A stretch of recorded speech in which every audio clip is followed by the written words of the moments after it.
2부 방송 고민 이슈 여기 를 시작하도록 하겠습니다. 목소리가 점점 맛이 가네요. 네, 여러분의 고민을 상담해보는 시간 고민 이슈 여기 이슈 시간입니다.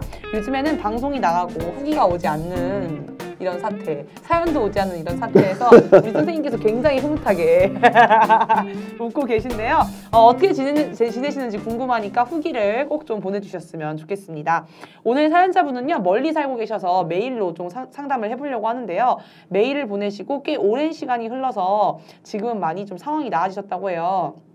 그래도 한번 함께 이야기해보면 좋을 것 같아서요. 사연 먼저 읽어드리도록 하겠습니다. 네. 목소리가 좋은 목소리가 아무튼 그냥 읽을게요. 매력있어요. 네, 안녕하세요. 청춘남이를 들은 지 1년째 드디어 저도 사연을 보내봅니다. 방금 누구에게나 어린 시절에 상처가 있다 책을 다 읽고 멘붕 아닌 멘붕을 겪었습니다. 새롭게 나에 대해 알기도 했지만 이미 충분히 예상했는데 글로 읽으니 직면이 되기 힘들더라고요. 답이 손가락 앞에 놓여져 있는데 불이 꺼져 있어서 못 찾고 있는 느낌이 계속 들어요. 김태형 선생님께 제 문제를 털어놓고자 용기를 내어 적어봅니다. 일단 저는 스스로 자존감이 높다고 생각하진 않았지만 나름 만족하고 내가 가진 것에 최선을 다하며 살고 있다고 생각했습니다. 좋은 가정 환경은 아니어서 더 노력하며 살았고 꿈과 목표가 있는 사람이었다고 생각했습니다.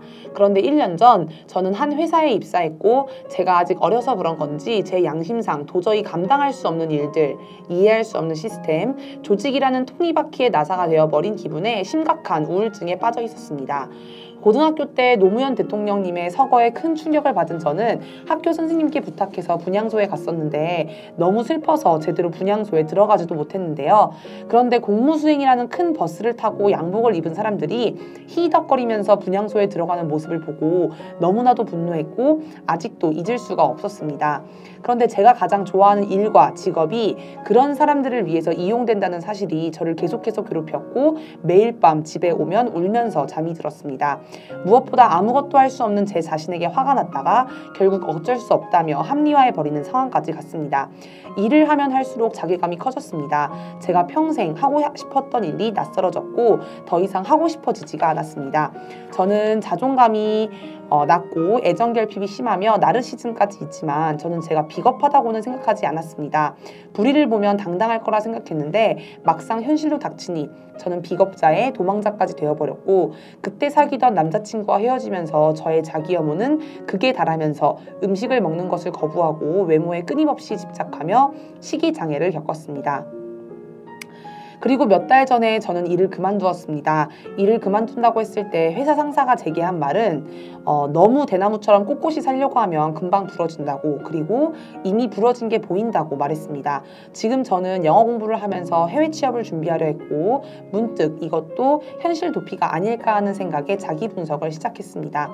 이제 저희 집안 얘기를 좀 하자면요. 부모님은 제가 고등학교 1학년 때 이혼을 했고 언니 2명이 위로 있어요. 아빠는 무능력했고 그래서 집을 책임지는 사람은 늘 엄마였습니다. 찢어지게 가난했었죠. 초등학교 때는 엄마가 웃는 것을 본 기억이 나지 않습니다. 전기가 끊겨서 촛불을 켜놓고 생활한 적도 있던 것 같아요. 언니들에 비해 저를 비교적 예뻐하긴 했던 아빠였지만 날이 가면 갈수록 폭력적이 된다가 갈수록 무능력해지는 아빠를 피해 엄마는 계속해서 도망치고 피해서 따로 살고 하다가 제가 고등학교 1학년 때 법적으로 두 분은 이혼을 하셨습니다. 그 이후로 아빠를 본 적은 없습니다. 그런데 제가 고등학교 때부터 대학을 다닐 때까지 악마 얼굴을 한 아빠가 저를 계속 쫓아다니는 꿈을 꿨습니다. 소름 끼치는 건 제가 꿈속에서 쫓아오는 아빠를 죽였을 때 기분이 너무 좋았다는 거예요. 그 일이 있고 제가 혹시 사이코패스가 아닌가 진지하게 고민을 했었어요. 그리고 고등학교 진학을 하면서 저는 대학에 가고 싶어서 공부를 열심히 하기 시작했습니다. 엄마는 그때 아빠와 이혼 그리고 노동 착취하던 직장을 그만두고 새로운 회사로 이직한 이후로 웃음도 많아지고 저와 대화도 많아졌습니다. 저는 고등학교 때부터 엄마를 위해서 살아야 한다는 생각을 가졌던 것 같아요. 엄마는 저에게 공부하란 말을 한 번도 한 적이 없었고 항상 미안해했습니다. 하지만 그때 저는 무의식적으로 성공해야 한다는 강박증에 빠져 있었던 것 같았습니다. 그러다 보니 지금도 제가 많이 지친 건지 아니면 저 회사를 다니면서 질린 건지 일을 하고 싶지 않다는 생각이 들어요. 그런데 일을 하지 않고 쉬다 보면 옛날 아빠의 모습과 저의 모습이 오버랩되면서 무섭습니다. 그래서 저는 학교 다닐 때도 아르바이트를 하든 공모전을 하든 끊임없이 뭔가를 하려고 했었던 것 같아요. 대학 다닐 때만 해도 저는 제가 꿈으로 반짝반짝한 사람이라고 생각했는데 사회에 나온 지 1년 만에 산산조각이 나서 앞으로 어떻게 살아야 할지 외줄타기를 하는 심정입니다. 세상이 무섭고 아무것도 할 수 없는 제 자신에 대한 무력감과 혐오감이 가장 크네요. 저 자신을 사랑하고 지지해주고 싶은데 자기 혐오가 심하고 남하고 비교하고 열등감이 심해요. 그리고 부정적인 마음을 가지는 거에 있어서 굉장히 죄책감이 심합니다. 예를 들어서 다른 사람을 질투하는 제 자신을 발견하면 죄책감이 너무 심해져요. 그리고 애정결핍이 굉장히 심해요. 공원이나 길거리의 정다운 가족들을 보면 나도 얼른 결혼해서 저런 가정을 꾸려야지 하는 생각이 아니라 사랑받고 있는 그 아이가 너무 부러워요. 그리고 전에 방송에서 김태형 선생님이 좀 잔인한 말을 하자면 사랑받는 걸 포기하라고 하셨는데 그런 팟캐스트를 듣다가 저도 모르게 너무 서러워서 울어버렸습니다. 사랑받는 걸 포기하는 법, 저를 있는 그대로 사랑하는 법, 그리고 다시 꿈을 찾는 법을 도저히 방법을 모르겠습니다. 저는 제가 행복한 사람이 됐으면 해요. 그리고 행복하게 살고 싶어요. 사연 읽어주셔서 너무 감사합니다. 라는 사연을 보냈습니다.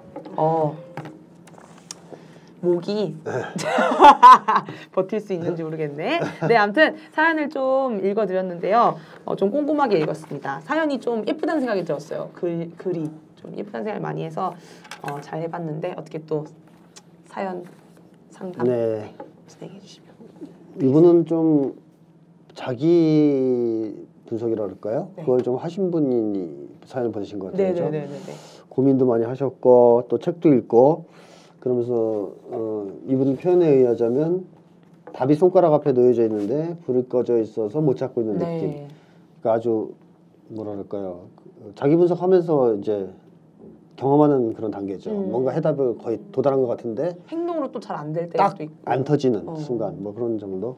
근데 1년 정도 지난 전의 사연이라면서요. 네네네. 오죽 사연이 없으면 이런 걸 이제 가져오셨겠어요. 1년 전 거를. 1년 전 거를 이제 참 이 청남의 방송이 참 안타까운 상황이지만 아니 사연이 물밑듯이 들어오는데 겹쳐서 자른 겁니다. 아니야 언니 놓칠 수 없어. 들킬 수 없어. 근데 우린 사연이 없어. 네. 근데 어쨌든 그 이후에 좀 좋아졌다고 하시니까 네. 이제 뭐 이 이후에라도 더 진전이 있었나 봐요. 네. 그래서 지금 이 방송이 도움이 될지 안 될지는 정확히 모르겠지만 어쨌든 자기 분석을 하신 것에 좀 추가해서 좀 더 도움을 드리는 정도의 말씀을 드릴 수 있을 것 같은데요. 네. 자, 이분이 우선 사회생활에서 갈등을 겪는 게 제일 힘들었던 문제였잖아요. 네. 근데 사연으로 이제 내지 말라 이렇게 이제 부탁을 하셨지만 네네네네. 그 내용을 보면 이분이 사실 이제 되게 자부심을 가지고 이 세상에 도움이 되는 일이라고 생각해서 열심히 공부도 해서 그걸 이제 취직을 했는데 네. 그게 정치적으로 이용당하는 듯한 네. 체험, 네. 이용당하는 뜻이 아니죠. 이용당했죠. 네네네. 명확하게 이제 정치적으로 이용당하는 체험을 하시면서 이제 자괴감이 들고 거기로부터 이제 또 우울증 같은 것도 왔잖아요. 그래서 우리가 여기서 이제 생각을 해봐야 될 게 말이죠. 과연 일을 하면서 이렇게 이분처럼 일에서 자부심을 느끼지 못하고 오히려 고통을 느끼거나 자괴감을 느끼는 경우가 있을까? 당연히 있다고 봅니다. 네, 있습니다. 그렇죠. 국정원에서 댓글 달고 이런 거 하다 보면 저는 행복할까요? 이렇게 될 것 같아요. 네. 정상적인 인간이라면 내가 하는 일이 도대체 뭐야 이게 세상에 도움이 되는 거야?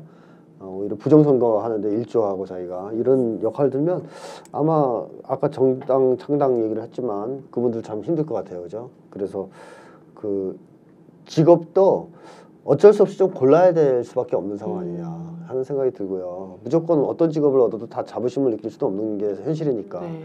근데 원래 아까 이제 노동이라는 말도 사전에 찾아와서 이렇게 말씀하셨지만 노동이란 것은 인간하고 뗄 수가 없거든요. 네. 인간은 자기의 능력을 어떻게든 표현해야 돼요. 그렇죠. 네. 내 능력을 표현하는 게 바로 어떻게 보면 노동이에요. 네. 내 능력을 표현하는 과정이 세계와 부딪히면 그게 노동이거든요. 관계를 맺으면. 그래서 인간은 누구나 다 노동을 하면서 살고 노동 자체는 자기의 심리, 자기의 내면, 그 다음에 자기의 능력을 적극적으로 표현하면서 하는 거기 때문에 원래 즐거운 일이죠. 네. 노동 자체는. 근데 현실적으로는 노동이 별로 즐겁지가 않죠. 그쵸. 한국 사회에서. 그래서 이것이 어떻게 하면 노동이 즐거운 일이 될 수 있을까, 다시. 원래의 의미를 되찾을 수 있을까 했을 때는 우선 3가지 정도 제가 그런 얘기를 하는데, 하나는 사회적으로 가치 있는 노동을 해야 된다. 이게 이제 뭐 국정원에서 일하는 거 이런 거는 이제 사회적 가치가 없잖아요. 네. 암살을 한다든가 네. 그런 거는 이제 사회적 가치가 없으니까 일하면서 자부심을 못 느껴요. 사람이 또 생산성도 못 느끼고 창조성도 못 느껴요. 그래서 사회적 가치가 있는 일을 해야 된다. 네. 세상에 도움이 되는 일. 그리고 세상에 도움이 되는 일을 하더라도 주인으로서 일을 대하지 않으면 안 되죠. 그러니까 예를 들면 예전에 노예제 시대 때 노예들이 이제 뭐 노예주의 채찍을 맞아가면서 운하를 건설했다. 근데 운하가 사실은 사회적으로 되게 가치 있는 거 아니에요? 네. 그렇죠. 네. 근데 노예들은 어때요? 즐거웠을까요? 안 즐겁죠. 노동이 전혀 즐겁지 않죠. 주인의식이 없고 일에 대한 통제권도 하나도 없고 그래서 결국 일을 하면서도 자기가 주인이 돼야 됩니다. 그래서 이제 사실 막스가 사회주의 이론에서 생산수단을 노동자가 소유해야 된다는 얘기를 한 거예요. 왜냐하면 돈 문제가 아니고 주인의식 때문에 그러니까 자기께 돼야 주인의식이 생기고 또 통제력도 생겨서 일을 즐겁고 행복하게 할 수 있다 하는 차원에서 말을 한 거거든요. 그래서 저는 뭐 당장 우리나라에서 노동자들이 다 모든 생산수단의 주인이 될 수는 없겠지만 적어도 자기 일에 대한 어떤 주인다운 권리, 통제권 이런 거는 최대한 허용하는 쪽이 돼야 일하면서 즐거워지지 않을까. 근데 한국의 특징은 보통 지시 문화입니다. 그러니까 자율권을 잘 안 줘요. 네. 직장 문화가. 네, 그렇죠. 그러니까 알아서 해라가 아니고 철저하게 지시를 이제 집행하는 방식으로 해요. 그래서 창의성이 거의 없어요. 직장 문화가. 어릴 때부터 그렇게 배우기도 하지만. 근데 어느 정도의 독자성과 창의성이 있어야 되거든요. 네. 근데 그런 게 이제 뭐 물론 위로 올라갈수록 조금 커지긴 하지만 일반적인 업무에서도 상당 부분 자율성과 책임성, 그 다음에 이제 통제권을 줬을 때 일할 때 즐거움이 훨씬 배가 됩니다. 그래서 우리나라도 좀 이런 방향으로 직장 문화가 바뀌어야 되지 않겠느냐. 앞으로 네. 이제 좀 좋아지려면. 그리고 우리가 이제 그런 직장일수록 만족감이 크다는 거죠. 네. 그리고 사회적으로 가치 있는 일을 하고 또 주인다운 어떤 권리나 권한이 어느 정도 있다고 해도 너무 이 피드백이 저렴하면 보람을 못 느끼잖아요 또. 네. 그렇죠. 아무리 좋은 일을 해도 월수 뭐 30 이러면 이제 힘든 거죠 그런 거는. 대가. 그 우리가 다 예수도 아닌데 돈 안 받고 할 수는 없잖아요. 그렇죠. 그러니까 어느 정도 사회적 피드백이 와야 돼요. 그리고 그게 자본주의사에서는 어쩔 수 없이 돈 아니에요? 네. 어느 정도. 그러니까 당신이 하는 일이 참 가치 있고 의미가 있어요. 사회에 도움이 됩니다. 이거를 이제 성의 표시를 해주는 거죠. 근데 사실 사회적으로 가치 있는 일 중에서 어떤 건 더 가치 있고 어떤 건 덜 가치 있다고 할 게 뭐가 있습니까? 저는 똑같다고 생각해요. 노벨상을 받는 사람이 쓴 논문이나 아침마다 나와서 청소하는 아저씨의 노동이나 다 사회적으로 가치 있는 거거든요. 네. 월급을 비싸게 줘야 돼요. 두 사람 다. 그리고 실제로 지금 부유한 선진국들은 그렇게 차이가 많이 안 나잖아요. 소득 격차가. 네. 뭐 우리가 복지 선진국이라고 얘기하는 북유럽 같은 데는 소득 격차 거의 안 나거든요. 네. 의사를 하든 뭐 버스 운전을 하든 뭐 월급 차이가 많이 안 나요. 이제 그런 방향으로 피드백이 주어져야 사람들이 노동하는 거에 대해서 자기 노동도 다 사회적 가치가 있다고 느낄 수가 있는 거죠. 그러면 즐겁죠. 네. 일 자체가. 네네네. 근데 이분은 일단 세 가지가 다 안 되는 직장이었어요. 보니까. 네. 그렇죠? 네. 일단 그 사회적으로 가치 없는 일을 했죠. 네. 가치가 하나도 없는 건 아니지만 가치 있는 일을 하고 싶었지만 그걸 정치적으로 이용했으니까 막 이용하고 이랬으니까. 그 다음에 자율권이나 통제권이 거의 없었죠. 보니까 막 간섭하고 네. 막 괴롭히고. 그 다음에 뭐 더 무식한 인간들이 와서 우기고 막 이거 읽지 말라고 했죠. 그렇죠. 뭐 하여튼 뭐 이상한 거 말도 안 되는 거 우기고 그죠? 네네네. 거기다가 뭐 이제 박봉 아니었어요? 박봉이라고 했어요. 새벽 3, 4시까지 야근했는데 야근 수당이 없었다니까 이런 건 읽어도 돼요. 꼭 읽어줘야 돼요. 이렇게 이거는 노동 착취아니에요. 네네네네. 그러니까 이런 조건에서 어떻게 일에 자부심이 있겠습니까? 그래서 사회의 꿈을 가지고 나와서 이런 직장에 들어가서 현실에 부딪히고 보니까 이제 힘들어진 거죠. 네. 이분이 굉장히 힘들어졌어요. 그래서 결국은 직장을 그만두셨잖아요. 네. 근데 저는 잘했다고 생각해요. 이분은 이제 이걸 이제 어떻게 지금 평가하고 계실지 모르겠지만 본인도 잘했다고 생각하고 계실 것 같아요. 네. 직장은 잘 그만뒀습니다. 이것도 힘이 있으니까 그만둔 거예요. 나름. 본인에 대한 힘. 자기가 이제 자기, 에너지가 있으니까 그만둔 네. 거예요. 에너지 없는 사람은 또 그만두지도 못해요. 그냥 끌려가면서 이렇게 거기서 이렇게 올라가요. 그냥 질질 끌려 올라가서. 그럼 이제 황교안 같은 사람이 되는 거죠. 나중에. 전혀 창의성이 없어 보이는. 그쵸? 시키는 것만 하는. 자, 그래서 이분이 그만둔 건 잘했다는 생각이 드는데 이때 직장 강사가 이런 말을 하잖아요. 너무 너 이제 대나무처럼 꼿꼿이 살려고 하면 금방 부러진다. 그리고 부러진 것 같다. 이미 부러진 게 보인다 이런 이제 악담을 했죠. 근데 사실 대나무는 부러지면 죽창으로라도 쓰거든요. 근데 어때요? 칡노쿨 같은 거는 부러지지는 않지만 어때요? 뭐 갖다 써요 그거를? 아 칡은 먹는구나. 그러니까 그런 거 말고 더 나쁜 넝쿨 같은 거 전혀 먹을 수 없는 거 흐느흐느해서 베어내죠 언젠가. 그거 어디다 그 잡초 아니에요? 그건 뭐 어디다 쓸 데가 없잖아요. 대나무는 쓸 데가 있어요. 회초리로 쓸 수도 있어요. 나쁜 놈들 때리는 죽창으로도 쓸 수 있고 집에 뭐 건물 받칠 수도 있고 딱딱하니까. 근데 흐물흐물한 건 어디다 쓰냐고 이거를. 대통주 만들어. 그러니까 먹을 수 없다면 대나무 죽순 먹잖아요. 네, 그러니까요. 그러니까 어쨌든 먹을 수도 없다면 네. 흐물흐물한 건 진짜 갖다 쓸 데가 없는 거예요. 네, 그러니까 네. 부러지지는 않고 오래 살겠지. 그러나 써먹을 데가 없어요. 가치가 없는. 예, 가치가 없어요. 그래서 옛날에 이방원이 그런 거 아니에요. 정몽주한테 만수산 드렁치기 얽혀진들 어떠하리. 그러니까 칡처럼 막 얽혀가지고 막 개판같이 살아도 그냥 사는 게 낫지. 그냥 죽을래? 그때 정몽주가 죽을래 그러니까 죽인 거 아니에요.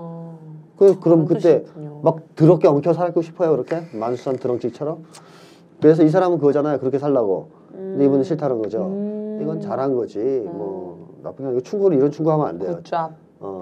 대나무 같이 살지 말라 이런 얘기 절대 하면 안 됩니다. 대나무 같이 살라 그래야죠. 아니면 소나무 같이 살든가. 그래요. 맞아요, 그렇습니다. 사람이 지조가 있고 잘못된 거에 대해서는 버틸 수 있는 힘이 있어야죠.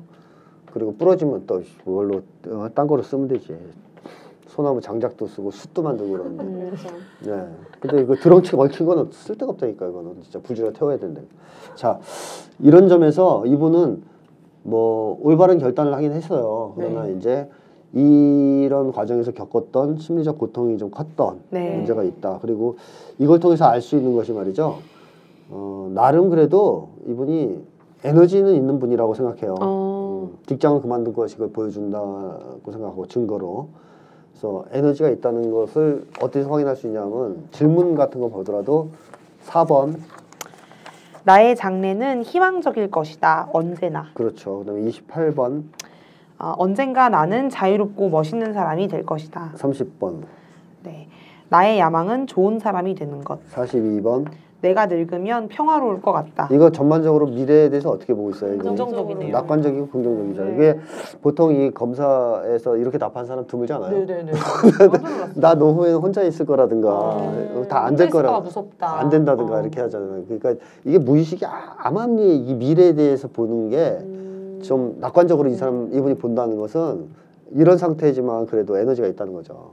생의 에너지가 있고 뭐 낙관성이 있다는 거예요. 나름 좋아질 거야. 뭐 이게 소망이라고 뭐 치부할 수도 있지만 이 소망조차 못 품는 거 아니에요. 힘들면. 그래도 힘이 있다. 그래서 그나마 긍정적이다고 생각이 돼요. 그런 점은. 근데 이분이 이 사건을 겪으면서 좀 지나치게 자기를 좀 나쁘게 보는 경향이 하나 있거든요. 그게 뭐냐면 시기장이요? 비겁. 비겁. 내가 너무 비겁했다. 나는 이제 원래 비겁하지는 않을 거라고 자기는 자부해왔는데 현실로 닥치니까 비겁했다라고 자꾸 얘기하잖아요. 그리고 이 비겁에 대해서 좀 민감한 것 같아요. 좀 민감해요 이분이 비겁에 대해서. 좀 그렇게 느껴지지 않아요? 여기저기서 많이 얘기를 하지 않아요? 질문지에서도 드러나나요? 질문지에도 그런 게 나중에 나오죠. 제가 그거는 조금 이따 다시 얘기를 하고요. 일단 이 비겁함 때문에 자기 혐오가 이렇게 더 이제 많아지는 게 있거든요. 자기를 싫어하는. 그리고 이게 이제 심해져서 시기장애까지 그때 경험하신 거예요. 자, 그런데 결국 이것이 그렇다면 뭔가 하나의 그 경험이 있지 않을까 추측해 볼 수가 있어요. 이 비겁함에 대한 어떤 지나친 두려움이나 싫어하는 거. 자, 그러면 때문인가? 2페이지 밑에 보면 이 중요한 사건이 나오죠. 제가 페이지 얘기하면 안 되죠. 초등학교 6학년 되는 날 이제부터 쭉 나가고. 네네, 이거 될까요? 아빠랑 엄마랑 대판 싸우고부터 읽어주시면. 제가 초등학교 6학년이 되는 날 엄마는 다른 집을 구해서 아빠만 빼고 우리를 데리고 이사를 나갔습니다. 그 전에 아빠랑 엄마가 대판 싸우고 아빠가 술에 취해서 우리를 앉혀놓고 언니들에게 너는 누구랑 살 거야? 라고 물어봤는데 언니들이 혼자 살겠다고 하자 뺨을 때렸습니다. 그때 너무 무서워서 아빠가 저한테도 누구랑 살 거냐고 물었는데 제가 모르겠다고 울었던 기억이 나요. 저는 그때 제가 비겁했다고 생각합니다. 맞는 게 무서워서 진실을 말하지 못했어요. 됐습니다. 어때요? 이 사건이 이분한테 좀 충격적이었던 사건이었을 것 같지 않습니까? 뺨을 때린 거. 되게 그러네요. 그 충격적이고 좀 자기에 대해서 자기를 좀 미워하게 되는 계기가 될 수가 있어요. 얼마나 왜냐면 미안했겠어요, 언니들. 언니들한테 미안하죠. 언니들은 진실을 말했다 맞았잖아요. 근데 자기는 그게 무서워서 입을 다물고 울었단 말이에요. 그냥 말을 못하고. 그게 이제 남아있는 거죠. 그래서 사실 근데 이건 이해가 되는 것이 빠따를 먼저 맞는 게 나아요? 뒤에 맞는 게 나아요? 먼저 맞는 게 낫죠. 먼저 맞는 게 맞나요? 그죠? 뒤에 맞는 게 더 공포심 상상해 무서워요. 앞에 빠따 맞는 거 계속 보면. 그래서 보통 매 맞을 때 먼저 나가서 까불어서 더 먼저 맞아야 되거든요. 영리한 친구들은 그래요. 어차피 맞을 때 되면 선생님한테 더 개겨서 제일 먼저 맞아요. 그러고 나면 이제 뒤에 물러나 있을 동안 친구들이 맞잖아요. 그럼 자식들 아프냐? 이렇게 계속 여유가 생긴 건데 네. 맨 마지막에 있으면 덜 떨죠. 정말 무서워서. 예. 무섭죠. 나이도 어린데. 그러니까 언니들은 또 나이가 좀 더 있었으니까 이때 이제 얘기를 해서 맞은 거고 또 맞던 걸 본 그 순간 공포가 더 심해졌을 테니까 말을 못했을 수가 있잖아요. 그러니까 이거는 그렇게 비겁하다고 표현할 수 있는 사건 아니거든요. 네. 그냥 어린 시절에 충분히 할 수 있는 충분히 있을 수 있는 일이에요.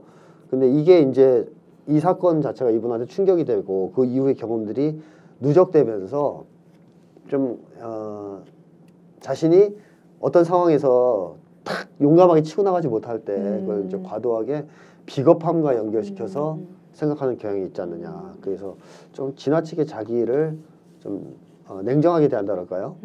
넌 비겁해. 이렇게 이 직장 문제는 제가 말씀드렸지만 비겁하다고 생각되지 않고 오히려 용감했던 것 같아요. 네. 이제 처음에 참은 걸 비겁하다고 이분은 생각하셨겠지만 그렇게 참다가 어느 순간 끊고 나왔으니까 용감한 건데 그거를 이분은 이제 비겁하다고 생각하고 평가하잖아요. 상사한테 넌 대나무 같아라는 말을 했던 것도 그렇죠. 입장에서 비겁하지 않았을 거예요. 분명 그렇죠. 자기 소신이 있었고 표출을 했던 것 같아요. 맞아요. 만약에 이분이 비겁했으면 직장 상사가 대나무 같다 그러지 않고 넌 칡넝쿨 같아. 칡넝쿨 같아. 그렇지? 넌 소세지 같아. 이렇게 흔들어. 비엔나 소세지 같아. 그렇게 얘기했겠죠. 그러니까 이건 아 웃기네요. 자 그래서 이제 이분이 자기를 평가할 때 그런 식으로 평가할 가능성이 있다는 걸 염두에 두셔야 될 것 같아요. 네. 그러니까 비겁하지 않은 거, 비겁함과 연결시킬 필요가 없는 거를 이상하게 자꾸 비겁함으로 연결시켜서 그걸 가지고 자기를 좀 공격하고 좀 나쁘게 보는 네. 경향. 이것과 좀 이제 극복하셨을지도 모르는데 혹시 몰라서 말씀을 드렸어요. 그런 점이 있다는 거. 그 다음에 이제 또 하나의 이분의 문제점은 여러 가지를 봤을 때 타인의 시선이나 평가에 되게 민감하잖아요. 그렇죠? 어때요? 안 그래요? 네 그런 것 같습니다. 스스로도 나르시시스트라고 말씀하시기도 했고. 그죠? 그리고 뭐든지 끊임없이 하려고 했고 남하고 비교하고 네. 또 그죠? 열등감에 열등감 휩싸이고. 심해 질투도 심하고 그죠? 네. 그런 얘기를 쭉 하셨던 거 보면 타인의 시선에 굉장히 평가에 민감하신 분인 건 확실하거든요. 네. 그리고 또 그러다 보니까 남들한테 어떻게 보이려고 그러냐면 잘 보이려고 그러겠죠. 네, 그렇죠. 신경 쓰니까. 그래서 단점으로 스스로의 단점을 이렇게 얘기를 하셨단 말이에요. 스스로의 단점 잠시만요. 본인의 장단점. 있나요. 단점은 자꾸 내 모습을 꾸며내고 거짓말을 하는 것. 네. 그래서 이게 남들한테 잘 보이고 싶어서 이제 거짓말을 하는 건데 아빠 때문인가요? 이게 아빠에게 진실을 말하지 않은 거하고 결합이 되면서 더 민감해진 것 같아요. 이게 이분은. 비겁자 같은 행동과 비겁함과 거짓말이 이렇게 결합이 되면서 어느 정도 더 민감해진 거. 어떻게 보면 그런 것도 될 수 있잖아요. 내가 남들한테 나쁘게 보일까 봐 거짓말하는 건 비겁함일 수도 있다고 그런 말이죠. 통할 수도 있단 말이에요. 그렇죠, 그렇죠. 마음속에서. 그러니까 연결이 되면서 더 나빠지는데 어쨌든 이분이 거짓말에 굉장히 민감해요. 그러니까 거짓말을 다른 사람이 하는 게 아니고 내가 거짓말을 하고 있다는 거. 그래서 본인이 순수하게 안 쓰이고 정치적으로 사람들을 속이는 거에 쓰였을 때 이 본인 일에서 그것도 더 민감했을 수 있겠죠. 근데 본인이 어쨌든 자꾸 사람을 대할 때 자꾸 진실되게 다 드러내지 못하고 뭔가 이제 꾸미고 위장한다고 자꾸 생각을 하는 것이 있는데 이것도 제가 볼 때는 좀 과도한 면이 보여요. 정상적인 수준을 넘어서서 좀 과도하게 그렇게 보지 않느냐 하는 생각이 들거든요. 그래서 왜 그럴까 생각해 보면 우선은 뭐 초자 문제를 생각할 수가 있고요. 마음속에 어떤 자기 감시자가 있지 않느냐. 엄마가 그래도 덜 잔소리를 한 편인데도 그렇게 되나? 엄마는 되게 긍정적으로 많이. 이 초자가 무서워서 생기는 게 아니고 꼭 프로이트는 이제 저형적인 걸 얘기한 거고요. 무서우니까 생기는 거. 매 맞을까 봐. 근데 그렇지 않고 사랑을 못 받을까봐 생기기도 해요. 그러니까 내가 이런 행동을 안 하면 사랑을 못 받을 것 같으면 자기가 감시자가 생겨요. 사실은 매 맞는 게 무서운 게 아니고 애들은 매 맞는 거가 뭘 의미하니까 무섭냐면 사랑을 못 받는 걸 의미하니까 무서운 거죠. 그러니까 매를 맞지만 부모가 자기를 사랑한다는 믿음이 있으면 애들이 하나도 안 힘들어요. 뭐 그래서 때리라는 얘기는 아니지만 어쩌다 한번 부모가 화가 나서 또 애가 잘못해서 때렸다 그러면 애가 사랑을 받고 있다는 확신이 있으면 그게 초자를 만들지 않는다는 얘기입니다. 근데 거꾸로 한 대도 안 때렸지만 사랑을 제대로 주지 않으면 초자가 생길 수 있어요. 근데 초자가 사랑받은 사람 누구한테도 조금씩은 사랑을 잘 못 받았을 때 제대로 사랑 받았어도 조금씩은 잘 받으면 없죠. 아예 없나요? 네, 잘 받으면 없죠. 감시 당할 이유가 없죠. 스스로 감시할 이유가 없죠. 네, 근데 사랑을 어쨌든 부족하게 받았을 때 네, 사랑이 미진할 때 자기 입장에서 그때 이제 생기는 게 초자예요. 그래서 그 겁은 이제 결국 공포는 그거죠. 뿌리를 들어가면 사랑 못 받을까봐. 내가 이런 일을 하거나 이렇게 어떤 기대에 못 미치면 사랑을 못 받을 수도 있어. 이 공포죠. 100% 부모의 영향은 아닌 거죠. 100%는 아닌데 부모가 한 80%는 되죠. 사회적인 영향, 뭐 다른 가족적인 영향도 있는 있죠. 거고요. 근데 부모가 굉장히 커요. 어릴 때 시작되는 거고. 애정 결핍하고 사실 같은 말이에요. 근데 애정 결핍이 이제 초자를 형성시키는 수도 있고 아닐 수도 있고 뭐 이런 건 이제 개인차가 있는데 어쨌든 이분은 좀 그렇게 있지 않나 싶어요. 그래서 이제 그거는 이제 뒤에 또 조금 얘기를 하다 보면 이제 나오겠죠. 왜 그런가는. 그래서 일단 부모 관계를 통해서 조금 더 파헤쳐 보면 이 아버지는 일단 좀 골 때리는 사람이죠. 네, 아버지가 나쁜 놈이에요. 오랜만에 아빠가 나쁜 케이스 나온 것 같아요. 네, 뭐 좋게 얘기할 게 없어요, 별로. 아버지가 어떤 분이 좀 얘기 드릴까요? 네네. 아버지는 어떤 분이셨고 아버지의 관계라는 질문에 아버지는 게임 중독과 심각한 꼴초였고 일도 하지 않았고 우리 가정의 악이었습니다. 아빠가 지은 우리 집 가훈은 가와 만사성이었는데요. 우린 모두 그 가훈을 비웃었습니다. 1년에 한두 달 일하러 나갔었는데 지금 생각해보면 외도를 한 것 같고요. 반찬 투정을 한다고 4살 된 제 뺨을 때리는 정신 나간 사람이었습니다. 언니들이 자기를 닮았다고 싫어했고 나는 엄청 좋아했는데 7살 때 아빠가 내게 신음소리를 내보라고 시키고 이게 무슨 소리인 줄 아냐고 물은 적이 있었습니다. 나는 그때 그게 무슨 의미인지를 알았었지만 왜냐하면 엄마랑 아빠가 성관계를 가지는 걸 봤기 때문이죠. 일부러 모른다고 둘러대곤 했습니다. 이거 뒤에서 읽을까요?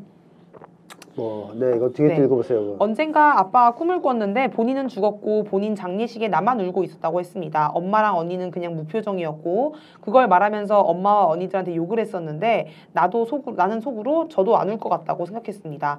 언니들과 엄마는 그래도 아빠가 나를 사랑했다고 말하는데 나는 절대 아빠가 날 사랑했다고 생각하지 않습니다. 이거는 어때? 이분 표현이 맞겠죠? 그 아버지가 이 딸을 사랑한 게 아니고 집착한 거죠.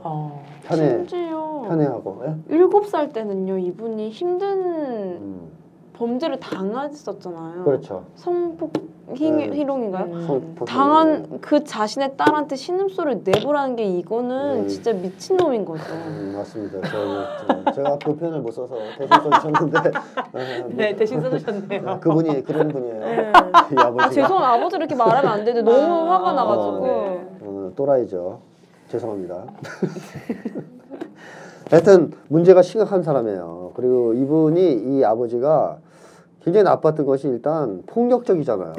그래서 반찬 투정한다고 따기 때리고 그런 거 있잖아요. 초자 갖게 만들기 딱 좋죠. 겁나게. 일단 무서우니까. 그래서 이분이 이제 아버지 때문에 상당한 공포를 가지고 살았을 것이다. 그리고 그나마 이혼을 해서 아버지랑 분리가 되면서 이게 약화된 것 같아요. 조금 이 공포가 아버지에 대한 공포가 그 이후에 이제 접촉이 없었기 때문에 그래서 꿈 얘기 나오잖아요. 아버지 꿈 얘기. 그 처음에는 아버지가 이제 악마의 얼굴하고 계속 쫓아다녔잖아요. 근데 나중에 이제 보면 이 꿈에서 내용이 잘 나오는 것이 아버지가 어떤 존재냐면 이 분한테는 친구들 보는 앞에서 이거요? 제 머리채를 잡고 끌고 가는 꿈. 계속 쫓아오는 꿈을 몇 달에 한 번씩 반복해서 꾸다가 거기까지만 일단 보고요. 그러면 결국 이거는 무섭다는 거 하나하고 또 하나는 부끄러움, 수치감의 원천이 아버지예요. 아버지 창피할 거예요. 그러니까 아버지가 친구들 앞에서 머리채를 잡고 끌고 가는 거 아버지 때문에 친구들 보기가 너무 창피한 거 아니에요. 그러니까 그런 아버지, 그러니까 존경할 수 없는 아버지. 부끄러운 아버지. 이것이 주는 이제 고통이 상당히 컸을 것 같고요. 사회불안도 약간 있겠네요. 당연히 약간. 당연히 있겠죠. 사회불안 약간이 아니라 많이 많이 있겠죠. 아버지가 사회생활을 못했으니까. 그래서 계속 뭘 하려고 하고 그럼 또 두렵고 하면서는 또 그리고 근데 그나마 이제 아버지하고 분리가 되고 본인이 또 노력을 해서도 그렇겠지만 나중에 꿈이 좀 바뀌죠. 어느 날 갑자기 꿈이 바뀌어요. 아빠를 죽이는. 아빠를 죽이죠 꿈속에서. 그리고 이때는 이후부터는 꿈이 내용이 바뀌는 게 아버지가 그 전까지 악마 얼굴로 나왔다가 이제는 그냥 보통 정상 얼굴로 나오고 자기한테 계속 사과를 하는 꿈을 꿨어요. 이거는 이제 그만큼 이분이 치유가 됐다는 뜻이고 조금 마음이 성장했다는 뜻이고 그 다음에 또 아버지한테 사과받는 극단 소망이 있을 수도 있겠지만 어쨌든 꿈 자체가 전환이 된 건 중요한 거죠. 그 전까지는 악마의 얼굴한 아버지가 계속 쫓아내다가 그래도 이제 정상 얼굴로 바뀌면서 오히려 그 아버지를 자기가 죽였으니까.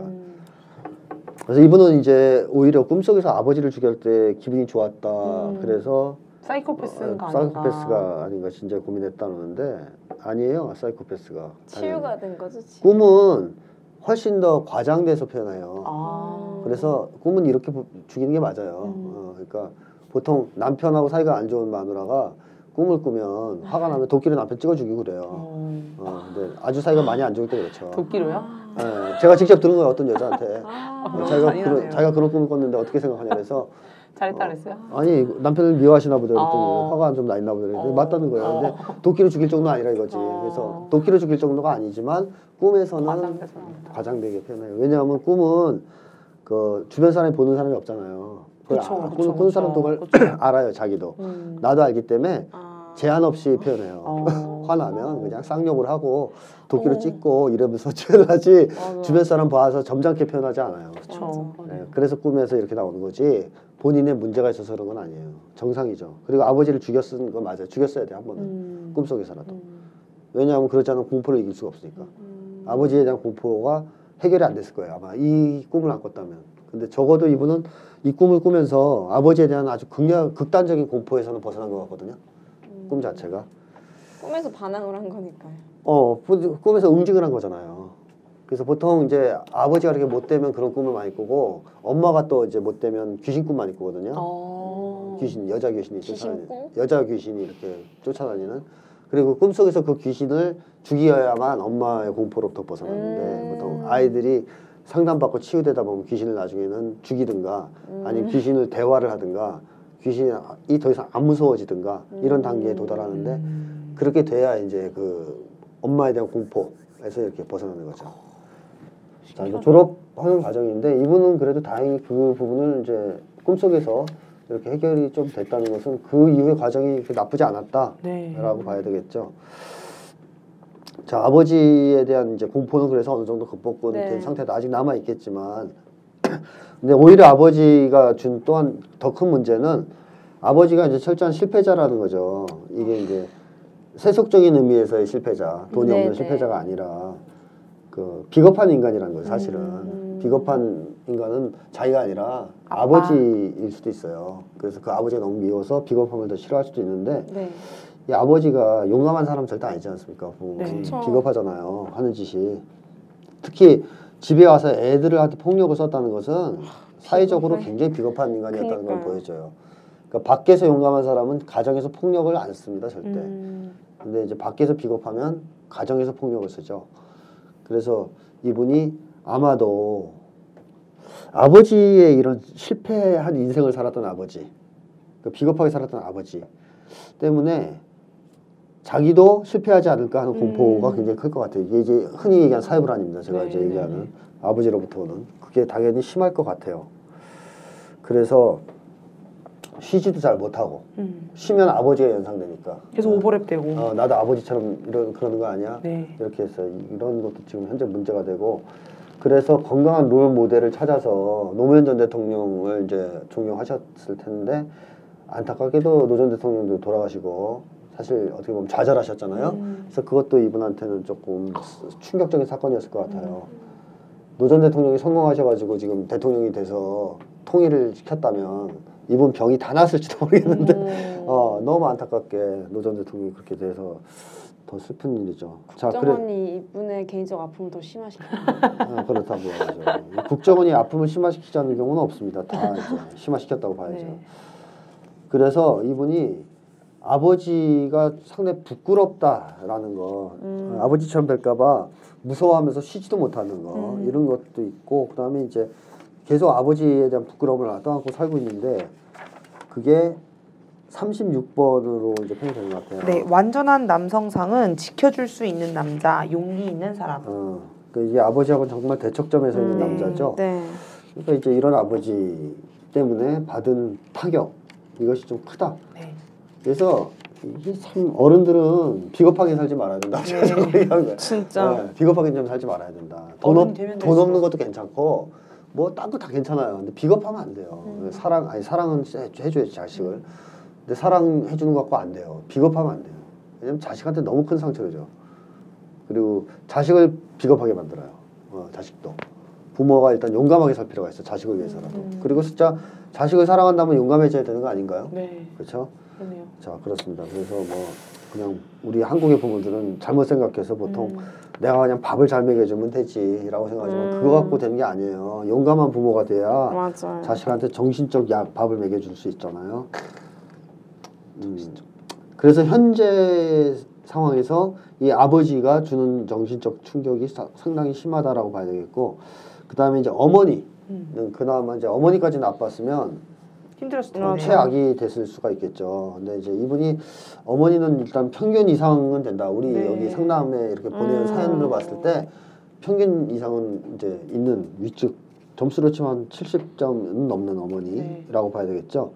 그래서 이분 표현이 이제 어머니를 정말 멋지다. 항상 나를 지켜주는 사람이다. 이렇게 이제 표현하잖아요. 그래서 이게 뭐 잘한 거 얘기하라면 그거예요. 일단 집에서 나갈 때라든가 이혼할 때 꼭 애들을 데리고 갔다는 책임을 지고 아버지한테 떠넘긴 적이 없다는. 옛날에 사연 보면 혼자 간 엄마들 많죠. 장롱에서 숨어서 조용히 하라고 이거 모르는 거 1편 때 그래서. 그렇죠. 근데 그런 거에 비하면 이제 꼬박꼬박 애들을 데리고 이제 가잖아요. 그래서 그런 건 잘한 거죠. 그런 것이. 그래서 그걸 평가하고 있는 것 같고 본인도 엄마의 좋은 점은. 그래서 어머니는 정말 멋진 사람, 그렇죠? 어떻게든 우리를 지켜주려고 한 사람, 언제나 나를 믿어주는 사람, 뭐 이렇게 이제 평가는. 어머니를 너무 좋아해요.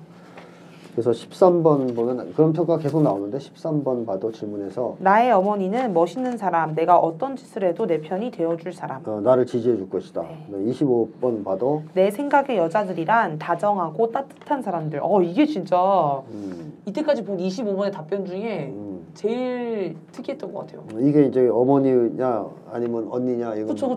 모르지만 하여튼 어머니도 어느 정도 영향을 줬을 가능성이 높죠. 26번은 어머니와 나는 서로가 가장 믿는 사람. 전반적으로 이제 어머니에 대한 평가가 후하죠. 좋단 말이에요. 근데 이 어머니가 그럼 100점짜리가 아닌 이유는 뭘까요? 저요. 네, 뭐요? 나는 어머니를 좋아했지만 어머니는 나에게 웃어주지 않았다. 뭔가. 그 이상한 그런 이제 표현이 하나 나왔죠. 네, 좀 이게 이해가 잘 안 되더라고요. 엄마가 나한테 웃어주지 않았다. 이게 뭘 도대체 의미할까 하는 건데요. 우선 뭐 말씀하세요. 초등학교 때 한 번도 웃는 걸 보지 못했다고. 엄마가 웃는 걸 보지 못했다. 경제력으로 많이 힘들었을 때. 그런. 그다음에 이제 뭐 잘 지적들 하셨고 그것도 당연히 맞는 얘기고 제가 한 가지 더 얘기하자면 아버지와의 관계를 좀 더 일찍 정리했어야 되는 거 아니냐. 왜 도대체 3번이나 합쳤냐. 그러니까 한 번은 이해가 돼요. 안 돼서 갔을 때 와서 무릎 꿇고 빌었으니까 또 그게 인간관계에서는 그렇게 나오면 한 번쯤 믿어보고 싶잖아요. 기회를 주고 싶고. 근데 또 그러면 그 다음에는 별거 해서 계속 살았어야죠. 이혼 안 하더라도. 왜 또 합쳐서 애들한테 상처를 주고 또 헤어졌다가 또 합치고 2번 그런 거 아니에요? 사연을 보면. 그거는 제가 볼 때는 말이죠. 건강하진 않아요. 그다지 엄마가. 그리고 뭐 다른 것도 뭐 있겠지만 뭐 이제 이 정도로 하면 생각을 해보시면 좋을 것 같고 뭐 이제 그 어머니가 정말 힘이 있고 건강한 엄마였다면 하지 않았을까? 한 번에 딱 한 번 해서 안 됐을 때 저는 그렇게 생각해요. 근데 그 부분이 좀 안타깝다. 그러니까 엄마도 사실은 아버지를 필요로 했던 사람 아니냐. 그지 어느 정도. 필요로 SM? 했던 SM. SM. 약간의 SM이 있는 약간 필요로 하는 약간 뭐 많든 사실 있지 않을까. 왜냐하면 그게 쉽지 않거든요. 그렇게 끊어냈던 걸 다시 합치는 것이 여러 반복해서. 자, 그리고 이제 어머니가 이렇게 당당한 어머니였을까 하는 생각은 좀 들어요. 이제 뭐 자식들한테 지지적인 어머니였을 수는 있는데 과연 아버지로부터 지켜주는 것이 분리될 때 아이들을 챙겨서 데리고 나오는 것은 했지만 네. 일상적으로 지켜줄 수 있었을까 하는 건 좀 의문이 들어요. 이건 제가 모르니까 네. 뭐라고 단정은 지을 수 없는데 느낌이 일상적으로는 잘 안 지켜줬을 수도 있다. 왜냐면 어머니도 맞았다 그랬고 네, 맞아요. 또 꿈 같은 거 이상한 거 꾸고 아버지가 그 엄마하고 딸들한테 욕했다 그랬잖아. 언니들한테. 네. 그럴 때도 가만히 있었다는 거 아니에요. 그렇죠. 그래서 그런 걸 봤을 때 당당한 엄마는 좀 아니다. SM을 조금 하는 그런 관계 속에 있었던 엄마 아니냐. 그래서 이제 9번 같은 설문이 나온 거 아닐까 싶기도 하고요. 49번이요? 아니 그냥 9번. 그냥 9번 읽어드릴게요. 내가 바라는 나의 여인상은 자신에게 당당하고 본인의 매력을 누구보다 잘 아는 여자. 당당한 거. 그래서 당당한 것이 좀 없는 엄마였지 않을까 하는 생각이 들어요. 아니 이게 좀 대박이더라고요.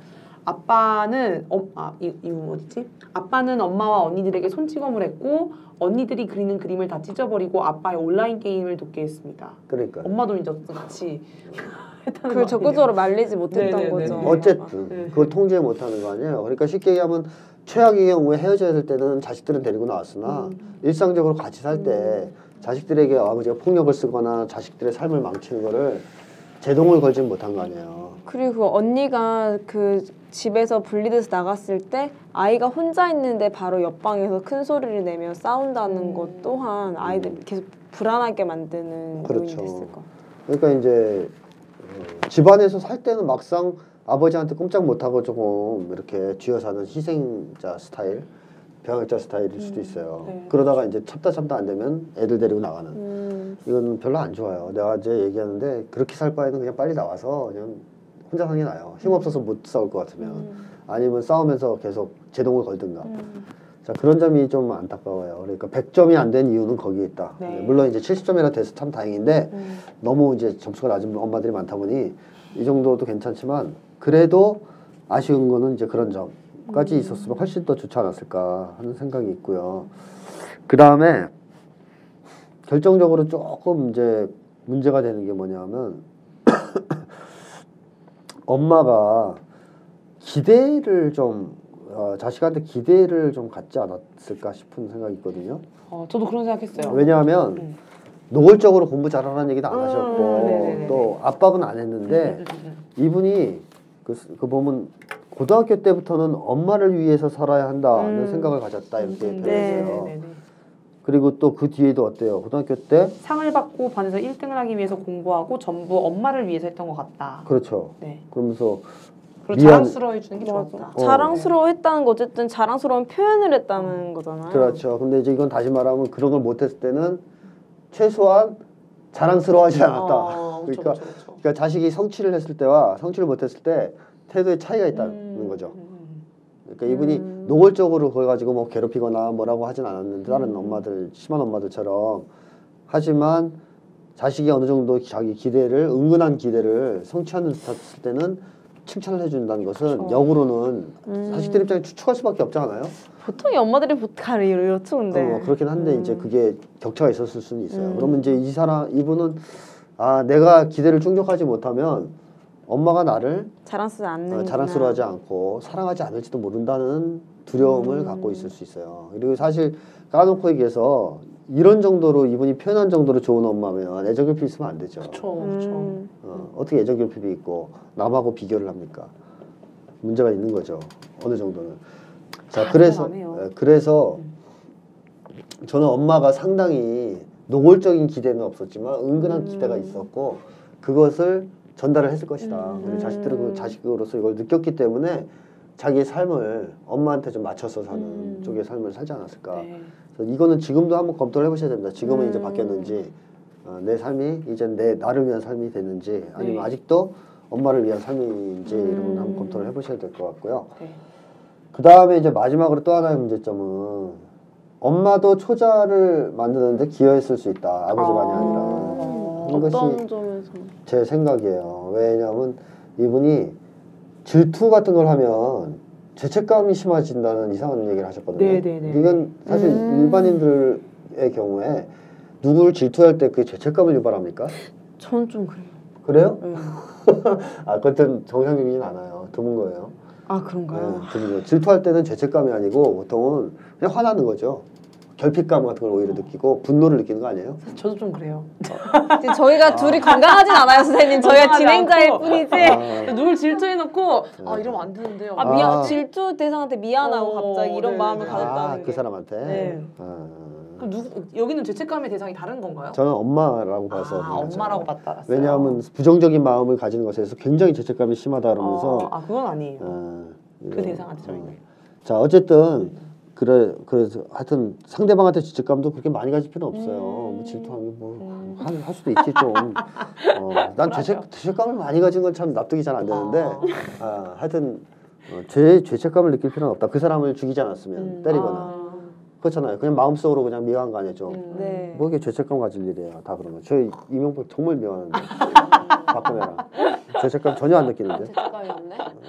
뭐 안 느껴도 됐죠. 네. 자, 그래서 제가 왜 이거에 대해서 조금 의심을 하냐 하면 이 엄마가 이분이 7살 때 네. 성폭행 당한 사건이 있었잖아요. 네네. 신음소리? 신음소리 말고. 엄마가 때렸잖아요, 근데. 때린 게 아니고 혼났죠. 네네네, 그거요. 7살 때 엄마 아빠 퇴근 시간 맞춰서 집 앞에 나가 있다가 모르는 아저씨한테 이제 당했는데 성폭행 내지 성추행 같은 걸 당했잖아요. 근데 그날 엄마가 반응이 엄청 혼났다고. 엄청 혼을 냈잖아요. 이게 이렇게 제가 볼 때는 건강한 반응은 아니었다는 거죠. 네. 이게 네, 애가 얼마나 충격인데. 오히려 아빠가 그걸 막으면서 저를 시켜줬다. 이 아빠는 뭐 딸을 사랑해서 그런 건 아니고 집착하는 아빠니까 그랬겠지만 엄마도 좀 저가 볼 때는 납득할 수 없는 반응이었다. 왜냐하면 딸이 자기를 기다리다가 뭐 하여튼 뭘 당했단 말이에요. 뭔가 사건을 뭔지 정확히 모른다 쳐도 그럼 제일 먼저 뭐부터 해야 되는 거예요? 괜찮냐? 괜찮냐? 안심해라. 괜찮다. 위로해주고 걱정 다 해주고 그 다음에 이제 사연을 들어주고 CCTV를 가리고 나중에 일이죠. 그리고 그것도 뭐 애가 잘못하면 뭘 얼마 잘못겠 7살짜리가. 그리고 그 이후 반응도 무서워요. 이후 반응도 무섭죠. 엄마한테 한참 뒤에 이런 일이 당했다 말했더니 담담하게 그랬냐 뭐 이러면서 그냥 넘어가는데 이분의 반응은 더 황당하죠. 그 순간 느낀 게 뭐예요? 안도감. 혼나지 않았다는 안도감.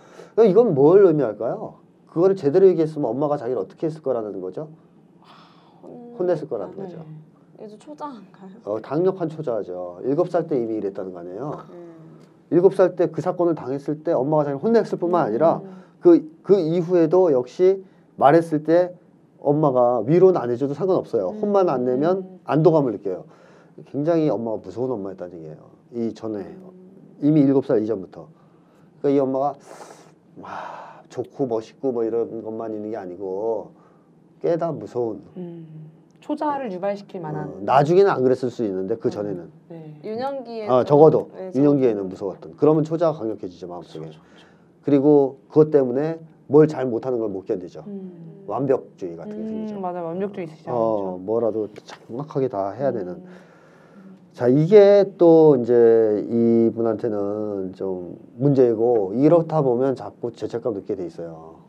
계속 뭔가 초자는 죄책감으로 착각이 되기 때문에 끊임없이 죄책감 같은 거 느낄 수가 있죠. 그러네요. 자, 그래서 제가 생각한 바는 그래요. 이 아버지의 사회적 좌절, 아버지의 좌절과 어머니의 이 은근한 기대와 초자가 합작이 돼서 이분한테 심각한 실패 공포를 만들어냈다. 실패하는 것에 대한 공포를. 이건 좀 심각하다. 거기에 노무현 전 대통령까지 돌아가시면서 이게 한층 이제 심해졌을 텐데 뭐 질문지에 2번을 보더라도 이 페이지에 보면 실패 공포가 어떻게 이분이 쓴 게 나오는데 가장 두려워하는 것. 가장 두려워하는 것이 있다면? 네, 성공하지 못할까봐 두렵다. 다른 사람이 내게 주는 기대가 무겁다. 그렇죠. 그러니까 이거는 벌써 이미 이분이 하중을 안고 있다는 얘기고요. 이 하중이 왜 그러냐면 내가 원하는 삶을 사는 게 아니고 누군가가 나한테 기대하는 삶을 지금 떠안고 있어요. 무겁죠. 그리고 거기서 실패했을 때 두렵다는 거죠. 뭐가 두려울까요, 결국? 버림받고 사랑받지 못하는 거겠죠. 그래서 그런 것이 이제 있다는 것이고요. 이분이 타인의 시선이나 평판에 지나치게 신경을 쓰고 있다 하는 것은 뭐 여기저기서 반복적으로 나타나는데 5번 같은 경우에 어리석게도 내가 두려워하는 것은 다른 사람의 평판. 네, 그 다음에 6번 내 생각에 참다운 친구는 뒷말 없이 그냥 믿어주는 사람. 6번이 아니고 16번입니다. 네, 죄송합니다. 어쩐지요. 네.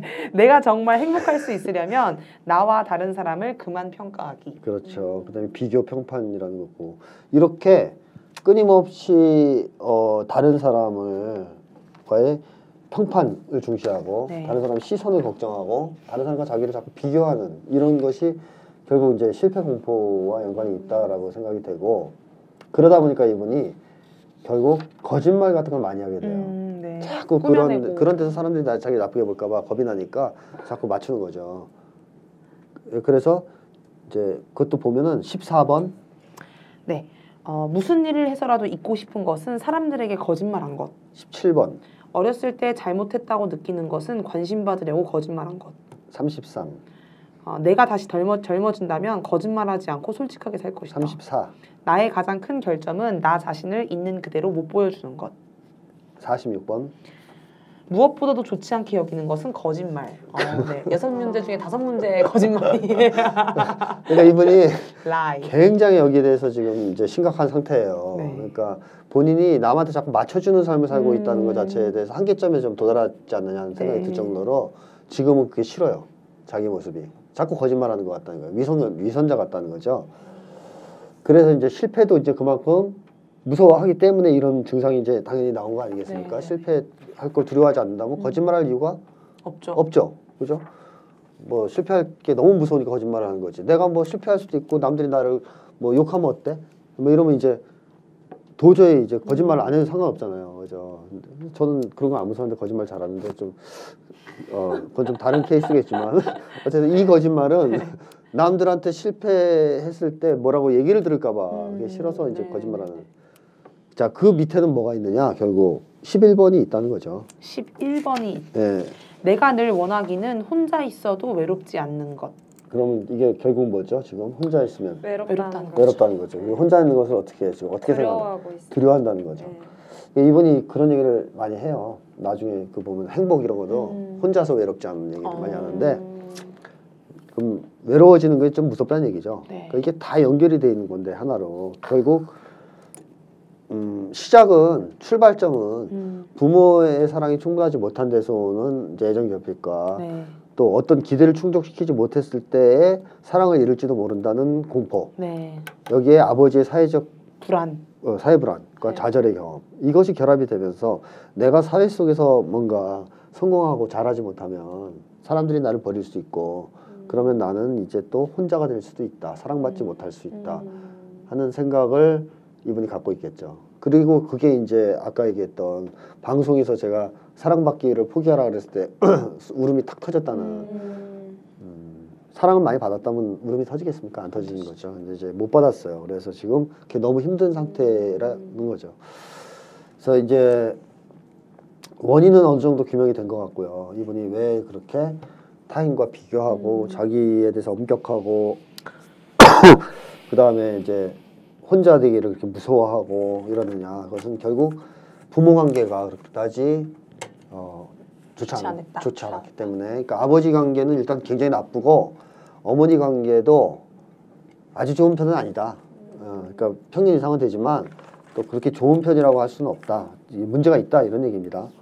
그래서 아버지에 대한 것도 명확하게 좀 정리는 못하고 계신 것 같아요. 아직 마음에서 완전히 놓아서 떠나서 정리가 된 상태는 아닌 것 같아요. 아직까지 사회 불안이 있으니까 그럴 것도 있죠. 도피하는 것 같기도 하고. 이거 정리가 완전히 돼야 사실 또 아버지에 대한 공포 뭐 남아있다면 그다음에 아버지의 좌절된 삶에 대한 평가를 통한 사회 불안 해소가 가능할 것 같은데요. 그게 잘 명확하게 아직 안 된 것 같아요. 왜냐하면 19번 봐도 되게 아버지들이란 잘 모르겠다. 그렇죠. 20번도 내 생각에 남자들이란 이상한 사람들. 그죠. 그 다음에 이제 50번 아버지와 나는 아무 사이도 아니다. 이게 다 정리가 안 됐다는 얘기예요. 아버지 문제가 명확하게 아직 정리가 안 됐어요. 나쁜 놈인지 좋은 놈인지, 좋은 놈은 당연히 아니고 악마라고 생각하시지만 일말에 또 미련도 남아있을 수 있거든요. 그래도 나 사랑하지 않았을까 하는. 근데 그렇게 해놓고서는 지금 떠나보낼 수도 없죠. 그래서 정리가 안 됐을 수 있기 때문에 요점이 좀 있고, 그 다음에 어머니도 사실 재평가해야 돼요. 49번 네. 딱 그걸 보여주는 것 같아요. 아까 말씀하셨던 49번 질문. 나는 어머니를 좋아했지만 엄마는 나한테 웃어주지 않았다. 네, 이런 말을 쓴 이유가 있어요. 그거를 본인이 알아야 돼요. 네. 뭔지. 네. 그래야 이제 어머니에 대한 일방적인 어떤 환상, 또 일방적인 어떤 찬양에서 벗어나서 객관적으로 어머니를 볼 수 있게 되고, 그 어머니가 준 상처도 이제 극복이 되겠죠. 그렇게 해야. 그래서 사실 이분이 상당히 많이 자기 분석을 하셨고 상당 부분 진전이 있어요.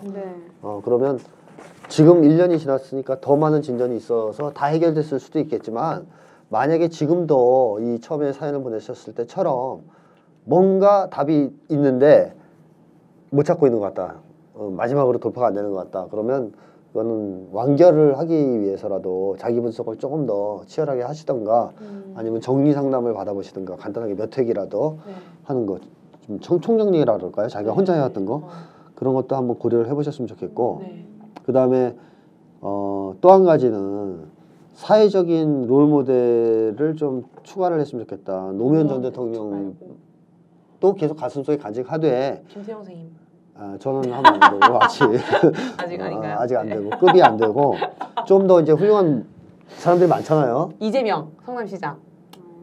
그러니까 이제 뭐 하여튼 살아있는 사람이든 돌아가신 역사적 인물이든 뭐 상관없이 사회적 롤 모델을 더 찾아서 그 인간의 삶에 대한 신뢰, 그러니까 그런 거 있잖아요. 사람들은 다 그래서 뭐 제가 아는 어떤 가까운 친척이 그런 사람이 꼭 있어요. 이 사람이 굉장히 시니컬한 사람인데 훌륭한 사람 얘기하면 꼭 그걸 절점을 찾아내서 씹으려고 그래요. 주변 사람도 그렇지만 역사적 인물까지도. 그래서 독립운동가들 중에 훌륭한 사람이라는 이런 얘기하면 그 사람 그 무슨 얘기까지 들었냐면 그런 거 있죠. 그 사람들은 똥 안 싸냐 이러고 있어요. 아 대박. 그래서 제가 똥 싸는 거가 뭐가 문제가 있어요?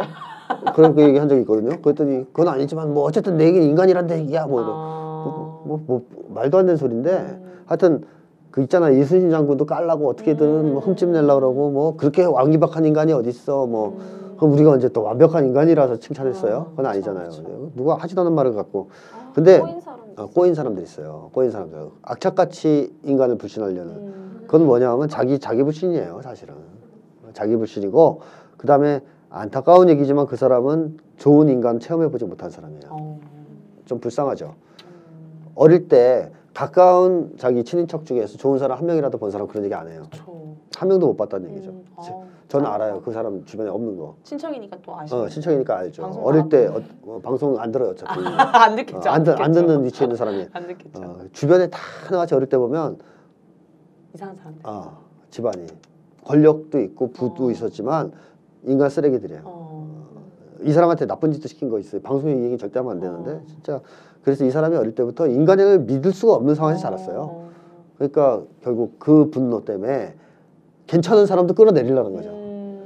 너도 뭐 똑같아 할 거야. 까놓으면 뱃속을 까놓으면 너도 쓰레기겠지. 보통 안 좋은 사람도 좋게 생각하려고 하고 장점 발견하려고 하는데 그걸 넘어서면 이렇게 돼요. 넘어서면. 그래서 이게 이분은 이제 왜 그 얘기가 나왔어요? 롤모델이 있다는 얘기죠. 이렇게 역사를 보면 정말 훌륭하신 분들이 있어요. 뭐 감동을 주는. 근데 저는 그분이 정도도 그런 분이에요. 진짜 존경심이 막 솟아오르는. 근데 그분이 신이라고 생각 안 해요, 저. 맞아. 똥도 쌌다고 생각해요, 당연히. 근데 딱 그런 거죠. 건강한 사람은 몇 가지 결함이 있어도 건강한 사람이고, 이명박이 좋은 점이 한두 가지 있을 수도 있잖아요, 그죠? 자기 자식들은 피부 좋아요, 잘하겠죠. 피부 좋아요? 네, 근데 돈 많아요, 돈. 근데 그렇다고 해서 그 좋은 사람이에요? 까마귀가 흰 털 몇 개 갖고 있다고 백로가 되는 건 아니란 말이죠. 마찬가지로 백로에게 검은 털이 좀 섞였다고 백로가 까마귀 되는 거 아니지 않습니까? 그래서 이런 거를 봤을 때 존경할 만한 인물이 충분히 더 있을 수 있다. 그래서 좀 이제 그런 사람들을 시야를 넓혀서 확인을 하다 보면 인간에 대한 신뢰가 조금 더 굳건해지고, 이분이 지금 부족한 어떤 사회적인 어떤 자기 사회 불안을 극복하게 해줄 힘 같은 걸 얻을 수도 있겠다 하는 거고요. 그 다음에 이제 또 하나는 사회적 관계도 좀 추가가 돼야 되지 않느냐. 더 이분이 친구 문제가 친구도 없진 않은데요. 이제 좀 더 건강한 관계가 더 네. 많이 추가되고 네. 그러면 인간이 무력감을 느끼는 가장 큰 이유는 고독이거든요. 혼자 있으면 어쨌든 하기 싫어요. 슈퍼맨은 괜찮을 것 같아요. 그 미국 영화 보면 슈퍼맨 지구를 돌리대 아, 돌아다니면서 맞아. 그건 미친놈이고요. 그놈 무력감 안 느끼겠죠. 근데 그런 인간은 슈퍼맨이 없잖아요. 그쵸. 누구나 다 이제 개인으로서는 무력하지 않습니까? 사회랑 맞서기에는. 자, 그랬을 때 이제 연대가 필요한 거고 동료가 필요한 거죠. 그래서 이분이 혼자인 상태가 아닌 예, 관계가 있다면 좀 더 무력감에서 벗어나서 관계에서 또 좋은 경험을 하고 그러면 남들하고 비교하고 남들한테 무시당하는 공포 이런 데서도 조금 더 나아질 수가 있기 때문에 그러한 사회적 관계를 좀 확장하는 건 어떨까, 만들어보는 건 어떨까 하는 생각이 들고 그 다음에 이분이 현재 가장 큰 스트레스 요인이 국정원이라고 국정원이 아니라 뭐였더라? 우리의 저의 스트레스. 가장 큰 스트레스 요인. 국정원이시죠. 가장 근데 큰 스트레스 여기 가장 큰 있습니다. 스트레스 요인이 첫 번째가 바뀌지 않는 사회 시스템. 네네 이겁니다. 바뀌지 않는 사회 시스템. 네. 그리고 이것도 그다음 이거 드릴까요? 이건 괜찮고요. 네네. 그죠? 일단 핵심이 이거예요. 이거는 이분만이 아니라 누구나 한국 사람이라면 느끼는 거 아니겠어요? 답답하죠. 국정원은 포함되네 사회 시스템에. 그쵸. 바뀌지 않는 사회 시스템. 자, 근데 이게 이제 포기하자니 내가 무력해지고, 그죠? 허무주의에 빠질 것 같기도 하고, 그렇다고 부딪히자니 내가 너무 지금 힘이 없고, 스트레스 받죠. 그랬을 때 이게 이제 겁니다. 바뀌지 않는 사회 시스템이 바뀔 수 있다라는 어떤 이제 신념, 그 다음에 그걸 바꾸기 위한 노력, 나의 노력, 이 가해질 때 세상은 바뀔 수 있다. 그 다음에 나의 지독한 이 무력감도 어느 정도는 벗어던질 수 있다라는 거죠. 무슨 얘기냐면 자, 제가 일제시대 때 보면 1940년대 들어가면 말이죠. 일본이 힘이 세상을 뒤엎는 것 같았단 말이에요. 네. 그렇죠. 그 전까지 일본이 뭐 30년대 중국이나 먹고 이랬다면 40년대 들어가면 미국하고 맞짱 떠서 막 미국을 쩔쩔매게 만들었잖아요. 네. 그리고 실제로 이놈들이 진주만 습격한 다음에 조금만 더 밀어붙였으면 미국도 이길 수 있었어요. 전 차라리 그랬으면 좋았을 것 같아요. 역사는 모르지만. 근데 이 새끼들이 이제 애들이 그릇이 작아서 거기서 이제 겁먹고 도망친 거야 괜히. 그래서 이제 반격당해 친 건데 자 제가 또 딴소리를 했으면 죄송합니다. 그냥 하고 싶은 얘기는 뭐냐면 이 정도로 기세등등하니까 1940년대에는 모든 사람들이 무력감을 느껴요. 일본으로부터 독립하는 거는 있을 수가 없다. 불가능한 일이다. 일본은 미국까지도 저렇게 패는 애들인데 이제 일본의 시대가 열린 거 아니냐. 이제 우리는 안 된다. 그래서 한국의 그 내노라는 지식인들, 독립운동하는 사람들 다 대거 변절한 게 1940년대입니다. 30년대까지 잘 버티다가 막판 5년 남겨놓고 다 변절했어요. 변절자. 그래서 모조리 변절자로 이름을 올린 거예요, 역사에. 그러니까 근데 이 사람들은 기본적으로 어떤 사람들이었어요? 일본과 싸우던 사람들이었어요? 앉아서 기다리던 사람들이었어요, 해방을? 싸우던 사람들이었죠. 아니었어요. 앉아서 기다리던 사람들이죠. 그렇죠. 싸우던 사람들은 누굽니까? 여운형 선생 같은 분들, 김구 선생 같은 분들이에요. 그래도 군대라도 조직해서 뭐 낙하산이나 타고 들어가려고 했던 뭐뭐 하든 말든 간에 그리고 독립운동 한다고 총 들고 일본 놈들이랑 싸우던 암살단 요새 암살 영화 그 사람들도 염석진 같은 어쨌든 싸운 거 아니에요? 이렇게 싸우는 사람들은 뭐예요? 자기가 실천하고 부딪혀 나가면서 그 과정에서 느끼는 게 있고 그 과정에서 만나는 사람들이 있고 그 과정에서의 변화를 보기 때문에 나름대로 낙관주의가 생겨요. 변할 수 있다. 내가 하나 쓰러지면 다음 사람이 또 싸울 것이다.